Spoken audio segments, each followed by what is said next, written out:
நம சிவாய வாழ்க. നാഥൻ്റെ പാദം വാഴ്ക വാഴ്ക.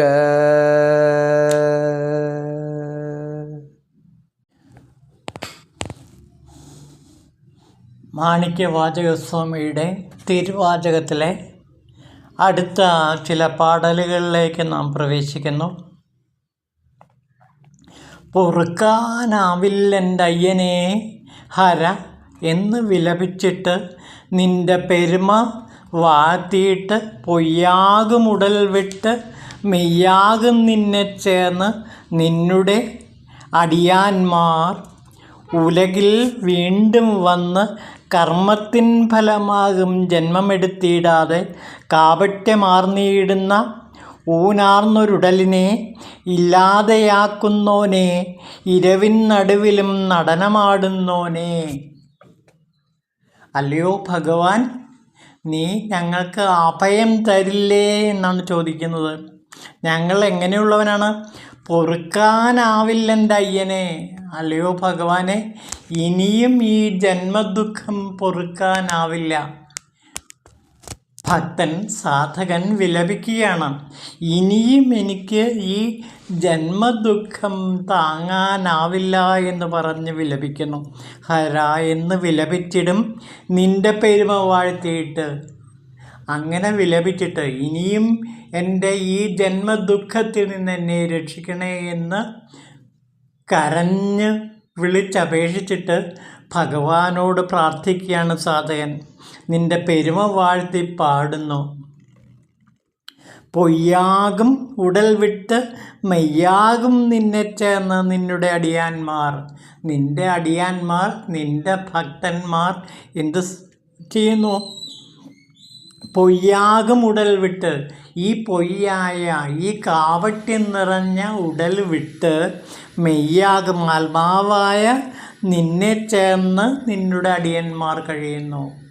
അപ്പോൾ യഥാർത്ഥ ഭക്തന്മാർ നിരന്തരം ജന്മദുഃഖത്തെ കണ്ട് വിലപിച്ചിട്ട് നിന്റെ പുകഴ് പാടിക്കൊണ്ട് നിന്നിൽ അലിഞ്ഞു ചേരുന്നു. ഈ പൊയ്യായ ശരീരത്തെ വിട്ട് അവർ മെയ്യാകുന്ന ആത്മാവാകുന്ന നിന്നിൽ ലയിച്ചു ചേരുന്നു.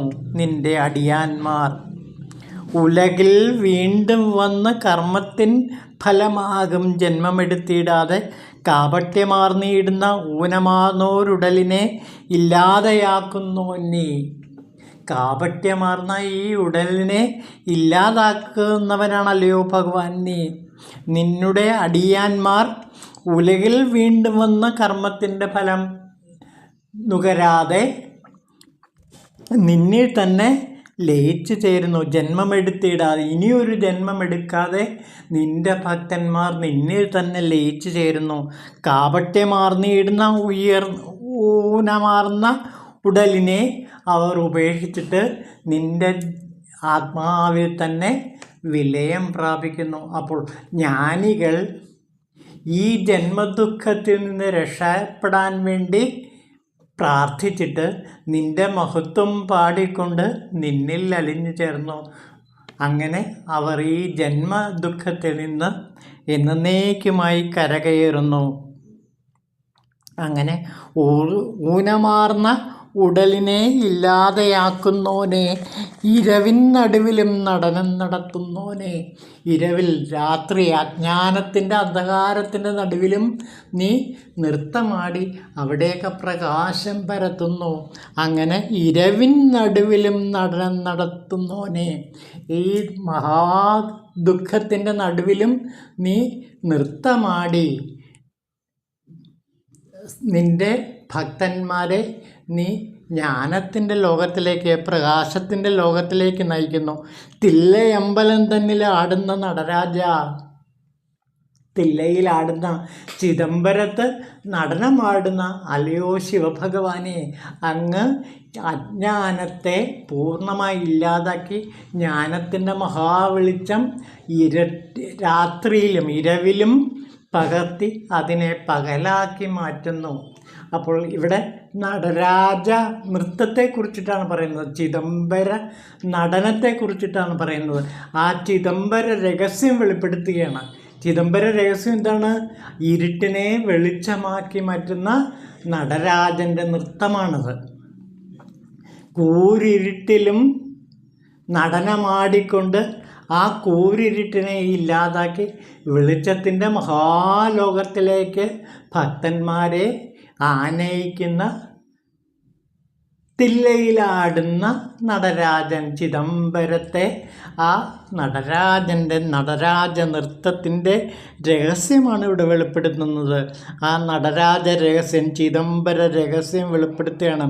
തില്ലയമ്പലം തന്നിൽ ആടുന്ന നടരാജ, തെൻപാണ്ടി വാഴുന്നോനെ. തെൻപാണ്ടി രാജ്യങ്ങളെല്ലാം, ദ്രാവിഡ ദേശമാകെ വാഴുന്ന, എല്ലാത്തിനെയും കാത്തുരക്ഷിക്കുന്ന അല്ലയോ ഭഗവാനെ,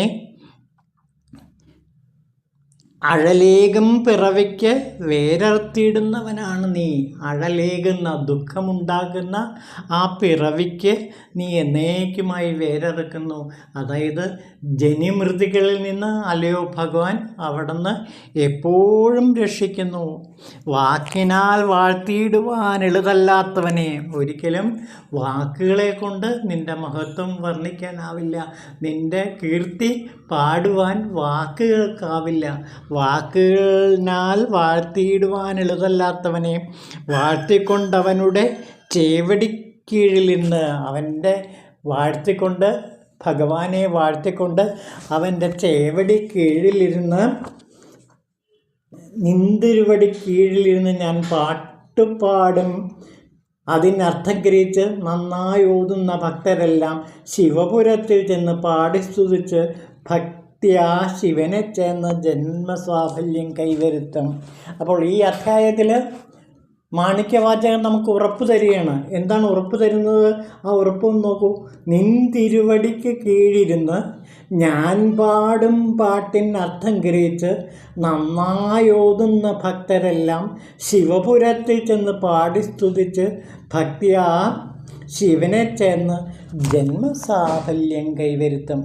അപ്പോൾ മാണിക്യവാചകർ പറയുകയാണ്, നിന്തിരുവടിക്ക് കീഴിലിരുന്നാണ് ഞാൻ പാടുന്നത്. അല്ലയോ ഭഗവാൻ ശിവൻ, അങ്ങയുടെ കാൽ കീഴിലിരുന്നാണ് ഞാൻ പാടുന്നത്. അതുകൊണ്ട് എൻ്റെ വാക്കുകൾ അങ്ങയുടെ ശിവവാക്കുകളാണ്, ശിവമൊഴികളാണ്. അപ്പോൾ മാണിക്യവാചകർ ഒരു മഹാസത്യം നമ്മോട് പറയുകയാണ്. ഞാൻ പാടുന്ന എവിടെ നിന്നാണ്? അങ്ങയുടെ കാൽ കീഴിലിരുന്നാണ്. ശിവഭഗവാന്റെ കാൽ കീഴിലിരുന്നു കൊണ്ടാണ്, തില്ലയിലാടുന്ന നടരാജൻ്റെ കാൽ കീഴിലിരുന്നാണ് ഞാൻ പാടുന്നത്. അതുകൊണ്ട് എൻ്റെ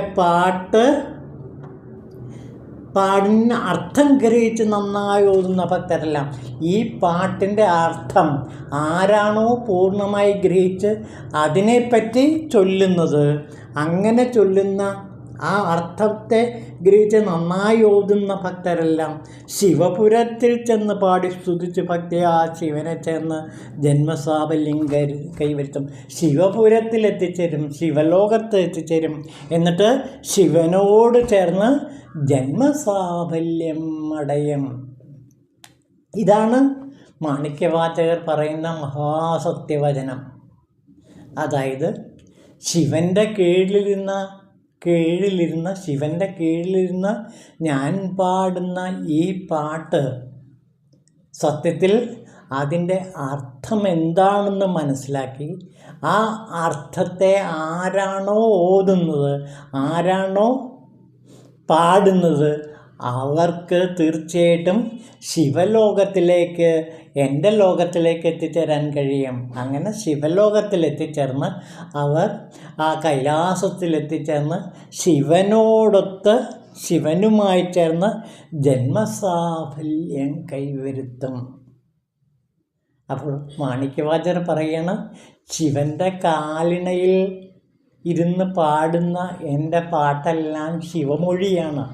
ആ ശിവമൊഴിയുടെ അർത്ഥം വ്യക്തമായി മനസ്സിലാക്കി അതിനെക്കുറിച്ച് ചിന്തിക്കുന്നവർ, അതിനെക്കുറിച്ച് മനനം ചെയ്യുന്നവർ, അതിനെക്കുറിച്ച് പാടുന്നവർ, അതിനെക്കുറിച്ച് പ്രഭാഷണം ചെയ്യുന്നവർ എല്ലാവരും ശിവലോകത്തിൽ എത്തിച്ചേരും. അങ്ങനെ എൻ്റെ ശിവമൊഴി ആരാണോ അതിൻ്റെ ഉള്ളറകളിലേക്ക് ആണ്ടിറങ്ങി അതിൻ്റെ മഹത്വത്തെ മനസ്സിലാക്കുന്നത് അവരെല്ലാം ശിവലോകത്തിലേക്ക്, കൈലാസത്തിലേക്ക് എത്തിച്ചേർന്ന് എൻ്റെ അരികിൽ വന്നു ചേരുകയും എന്നോട് ചേർന്ന് സാലോക്യമുക്തി അനുഭവിക്കുകയും ചെയ്യുന്ന ഒരു അനുഭവം എല്ലാ ശിവഭക്തന്മാർക്കും ഉണ്ടാകും. അപ്പോൾ ആരാണോ മാണിക്യവാചകരുടെ തിരുവാചകത്തെപ്പറ്റി നിരന്തരം മനനം ചെയ്തുകൊണ്ടിരിക്കുന്നത്, ആരാണോ അതിൻ്റെ അർത്ഥതലത്തെക്കുറിച്ച് പറയുന്നത്, അവർ കേൾക്കുന്നവരും പറയുന്നവരും എല്ലാം തന്നെ ശിവലോകത്തിലെത്തിച്ചേർന്ന് ശിവസായൂജ്യം നേടും എന്നാണ് ഇവിടെ മാണിക്യവാചകർ നമുക്ക് ഉറപ്പ് തരുന്നത്. അപ്പോൾ തിരുവാചകം ഭക്തിയോടുകൂടി അത്യധികം ആദരവോടുകൂടി ഈ ശിവമൊഴി കേൾക്കുമ്പോൾ നാം എന്താണ് ശിവാനുഭൂതി നുകരുകയാണ്. അതാണ് ഇവിടെ പ്രത്യേകത. ഇത് നമ്മുടെ അനുഭവമായി മാറുകയാണ്. ശിവസ്നേഹത്തിൻ്റെ മഹാലോകത്തിലേക്ക് നാം പ്രവേശിക്കുന്നു. ശിവാനുഭവം നമുക്കുണ്ടാകുന്നു. അതാണ് അതിൻ്റെ പ്രത്യേകത. മാണിക്യവാചകർ അനുഭവിച്ച ആ ദിവ്യമായ ശിവാനുഭവം നമ്മിലേക്കും പകരുന്നു. നമ്മുടെ ഹൃദയവും വിശുദ്ധമായി, ഇരുട്ട് നിറഞ്ഞ ഹൃദയം പ്രകാശത്തിൻ്റെ ജ്ഞാനത്തിൻ്റെ ലോകത്തിലേക്ക് ഉയർന്നു പൊങ്ങുകയും അങ്ങനെ നാം ശിവപ്രാപ്തി നേടുകയും ചെയ്യുന്നു. ഈ ശിവപ്രാപ്തിയാണ് സത്യത്തിൽ തിരുവാചകം നമുക്ക് തരുന്ന സത്ഫലം. അപ്പോൾ മാണിക്യവാചകരുടെ തിരുവാചകം നമുക്കൊരനുഭവമായി മാറുകയാണ്. ഈ അനുഭവം ആർക്കാണോ ലഭിക്കുന്നത് അവർ ഭാഗ്യവാന്മാരാണ്. തിരുവാചകം ആരാണോ മനനം ചെയ്യുന്നത്, തിരുവാചകം ആരാണോ അതിൻ്റെ അർത്ഥത്തെ അതിൻ്റെ അന്തരാളങ്ങളിലേക്ക് കടന്നു ചെന്ന് അനുഭവിക്കുന്നത്, അവർ ശിവാനുഭവമാണെന്ന് വരുന്നത്. ആ ശിവാനുഭവം വാക്കുകളെ കൊണ്ട് ആർക്കും വിവരിക്കാനാവില്ല. എന്നിട്ടും നാം പാഴ്വാക്കുകൾ ഉപയോഗിച്ച് അതിനെക്കുറിച്ച് പറയുന്നു. നമുക്ക് ഒരു തേവാരം കവിയുടെ ശിവവാക്യർ എന്ന മഹാനായ തേവാരം കവി ഇതിനെക്കുറിച്ച് പാടുന്നുണ്ട്. ഈ അനുഭൂതിയെപ്പറ്റി വളരെ ഗംഭീരമായി പാടുന്നൊരു ഭാഗമുണ്ട്. നമുക്കതും കൂടെ നോക്കാം. നെട്ടെഴുത്തിൽ വട്ടമായി നിറഞ്ഞ പല്ലിയോനി, നെട്ടെഴുത്തിൽ വട്ടമായി നിന്നതൊന്നും കണ്ടിടാതെ, കുറ്റെഴുത്തിൽ ഉറ്റിരുന്ന് കൊമ്പുകാൽ കുറിച്ചീടിൽ, നെട്ടെഴുത്തിൽ വട്ടമൊന്നിലും നേർപെടില്ല ഈശനും. കണ്ടോ? അപ്പോൾ നെട്ടെഴുത്തിൽ വട്ടമൊന്നിലും നേർപെടില്ല ഈശനും. നെട്ടെഴുത്ത് ശിവമൊഴിയിൽ അതിൻ്റെ ആന്തരികാർത്ഥം വെറുതെ ചൊല്ലിയതുകൊണ്ട് മാത്രം പ്രയോജനമില്ല. നെട്ടെഴുത്തിൽ വട്ടമൊന്നിലും നേർപ്പെടില്ല ഈശൻ. നെട്ടെഴുത്തിലെ അക്ഷരങ്ങളുടെ വടിവിൽ ശിവൻ ഒരിക്കലും പ്രത്യക്ഷപ്പെടില്ല. അതിൻ്റെ ആ ഗൂഢാർത്ഥങ്ങളിലേക്ക്, അതിൻ്റെ ഭാവാർത്ഥങ്ങളിലേക്ക് കടന്നു ചെല്ലണം. ഇല്ലെങ്കിൽ അത് കുറ്റെഴുത്തായിട്ട് മാറും. അപ്പോൾ കുറ്റെഴുത്തെന്ന് വെച്ചാൽ ബാഹ്യമായ വാക്കുകൾ നിറഞ്ഞ കുറ്റെഴുത്തിൽ ഒരിക്കലും ശിവനെ കാണാൻ പറ്റില്ല. നെട്ടെഴുത്തിൽ വട്ടമെന്നിടും നേർപ്പെടില്ല ഈശനും. നെട്ടെഴുത്ത് അറിയണമെങ്കിൽ അതിൻ്റെ ആന്തരികമായ ധ്വനി, വാച്യാധികം വ്യംഗ്യമായ ആ ധ്വനിയെ എന്താണെന്ന് മനസ്സിലാക്കണം. അങ്ങനെ നെട്ടെഴുത്തിൽ വട്ടമായി നിറഞ്ഞ പല്ലിയോനി, നെട്ടെഴുത്തിൽ വട്ടമായി നിന്നതൊന്നും കണ്ടിടാതെ, നെട്ടെഴുത്തിൽ വട്ടമായി നിൽക്കുന്ന ശിവനായി നിൽക്കുന്ന ആ രൂപത്തെ കാണുന്നില്ല.